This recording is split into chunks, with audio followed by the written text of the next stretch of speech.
Today on Riffs, Beards, and Gear, we check out the V5 Savage Drive from Airis Effects.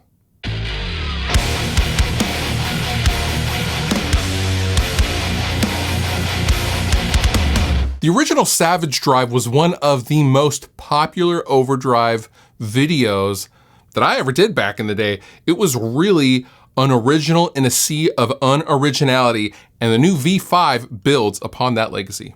Now, before we go any further, you can consider this a sponsored video, as Airis Effects has sent me the Savage Drive to show you guys, but all thoughts and opinions are always mine. Now, for those of you who are used to maybe the older versions of the Savage Drive, you will notice right off the bat that the V5 offers a few more bells and whistles, a little bit more refinement, a little bit more panache. And for me, it definitely gets a chef's kiss tonally.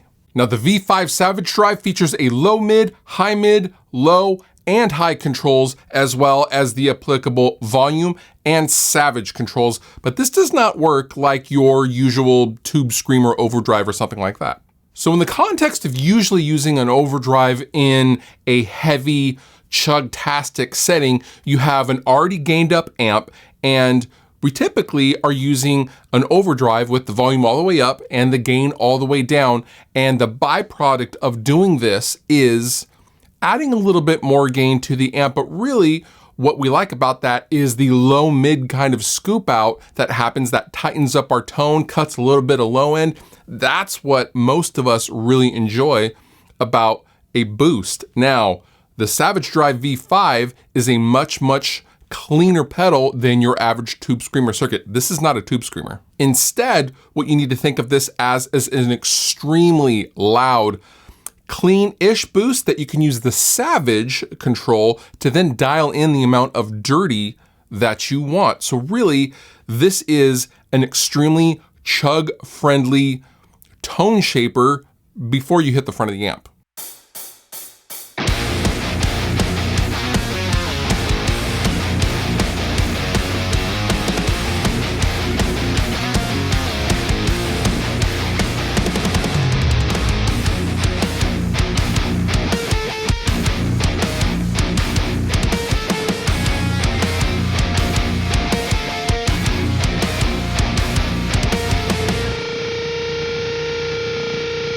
Okay, so now that we got the full mix out of the way, I'm going to keep this plugged into the EVH 5153 amplifier above me. However, I'm going to be living on the blue channel, and you're gonna see me using the Savage Drive to kind of fine tune and kind of clean up the bass tone that I have going. I am not gonna use this to add gain. Instead, what I'm gonna do is I'm gonna add some clarity by taking out some of the low mids. I'm going to add a little bit of high mids, and I'm gonna take out some low end, and I'm going to dial in the amount of grit that I want using the Savage control. This is definitely not a volume all the way up and Savage all the way down, because if you're gonna use it like that, it's actually going to perceptively cut some gain, although this has up to 20 dB a volume boost. Very clean, very loud. So let's go ahead and do a playthrough with the Savage Drive V5.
Okay, so final thoughts.